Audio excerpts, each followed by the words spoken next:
Everyone, welcome back to my channel. कैसे आप सब? आई होप कि सब बहुत अच्छे हो। पेपर पास करने के लिए आपको कितने घंटे पढ़ना पड़ता है? सबसे पहले तो मैं आपको एक चीज बता दूं कि घंटे पूरा दिन में सबके पास सेम नहीं होते। कोई जॉब करता है, कोई काम करता है, कोई हाउसवाइफ है, कोई पूरा दिन फ्री है। फ्री मतलब कुछ बच्चे ऐसे होते हैं जिनके मम्मी पापा उनसे कुछ नहीं कराएंगे, बस बोलेंगे कि आप पढ़ाई करो। वो भी पास कर सकता है और जो काम करता है वो भी पास कर सकता है। दोनों में डिफरेंस क्या होता है? मान लीजिए आपको कुछ भी काम नहीं करना पड़ता और आपकी मम्मी ने आपको बोल दिया कि आप बैठ के पढ़ाई करो, लेकिन और आपके पास 9 घंटे हैं, लेकिन आप 9 घंटों में से कुछ घंटे फोन में वेस्ट कर रहे हैं, कुछ घंटे इधर उधर आप स्टेटस देखने में बिता रहे हैं, कुछ घंटे आपने फेसबुक पे कोई पोस्ट आया है उसमें देखने में बिता दिए, कुछ टाइम आप बुक में तो है लेकिन आपका ध्यान कहीं और है। तो इन चीजों को काउंट नहीं किया जाता है आपके स्टडी के टाइम में। ये टाइम निकालने के बाद आपको कितने घंटे की जरूरत पड़ती है उसी चीज पे बात करेंगे। उससे पहले मैं आपको कुछ चीजें बताना चाहूंगी। पहली चीज, मेहनत आपको बहुत ज्यादा करनी है, डेफिनेटली करनी है। मुझे खुद 4-4.5 साल हो चुके हैं और आज तक मैं अपनी मेहनत से परेशान नहीं हुई हूँ। इनफैक्ट मुझे और ज्यादा मेहनत करने का जुनून सवार होता है कहीं से कि और करनी है, क्योंकि अपनी नजरों में ऊपर उठना है, दूसरों को दिखाने के लिए नहीं कि हमें दूसरों को दिखाना है, मेहनत करनी है हमें आईएएस। कुछ लोग ऐसे होते हैं कि इंतकाम लेने के लिए आईएएस बनना है तो ऐसा आपको बिल्कुल नहीं बनना है। अपने लिए मेहनत करनी है, अपने आप को इम्प्रूव करना है, अपने आप को संतुष्ट करना है कि हाँ मैंने मेहनत की है।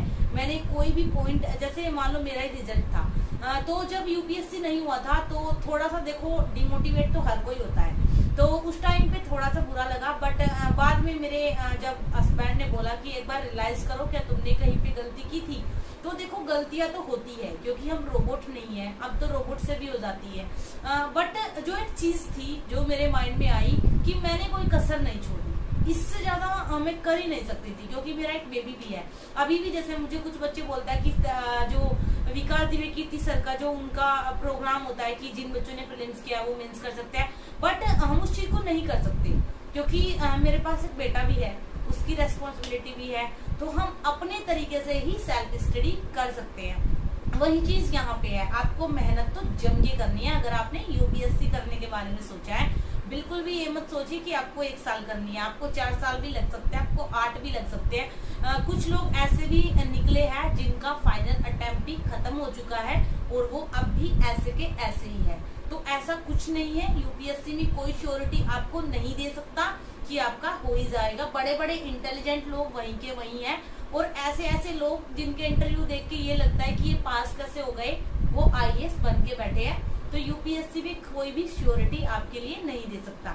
दूसरी चीज, पहली बात तो ये हो गई कि आप घंटों को गिनकर ना पढ़े, प्रोडक्टिव स्टडी करें। प्रोडक्टिव स्टडी से मतलब है कि आप अगर बैठे हैं तो आप ये देखिए 3 घंटे में आपने कितना गेन किया, आपने क्या क्या चीजें सीखी, और अगर जो सीखा है उसका कुछ आउटपुट निकल के देखो। स्टार्टिंग में आउटपुट नहीं आएगा क्योंकि स्टार्टिंग में क्या होता है, आप जिन चीजों को पढ़ते हैं वो एकदम न्यू होती है आपके लिए, तो कोई भी चीज स्टार्टिंग में ही आपको बिल्कुल फिट हो जाएगी, ये तो कोई रोबोट ही होगा, ह्यूमन बीइंग में तो ऐसा नहीं होता है।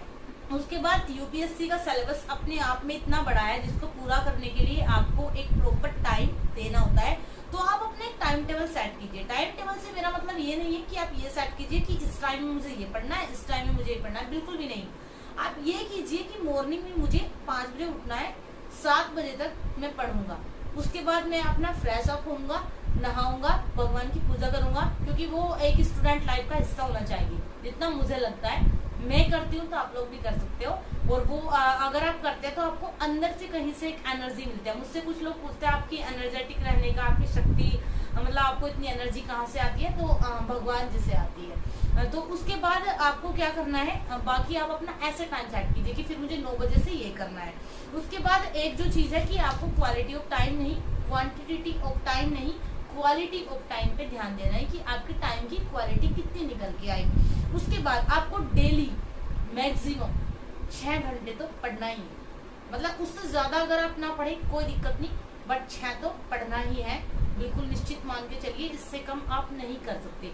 अगर इससे कम में आप जाएंगे तो फिर 2-3 साल आप प्रिपरेशन करेंगे। पहले मतलब GS1 की कर ली, फिर 1 साल में आपने 2 की कर ली, 1 साल में 3 की कर ली, 4 साल तो आपके GS में ही लगेंगे, बाकी बचा ऑप्शनल धरा का धरा रह जाएगा। अभी भी मेरे पास जो ऑप्शनल की क्लास है 2.5-3 घंटे की है, एक क्लास 2.5-3 घंटे की है, और 170-75 क्लास सोशियोलॉजी की है। ऐसे ही 157 क्लास जो दृष्टि की जो होती है विकास द्विवेदी सर की, वो भी 2-2-2.5 घंटे की होती है हिंदी लिटरेचर की।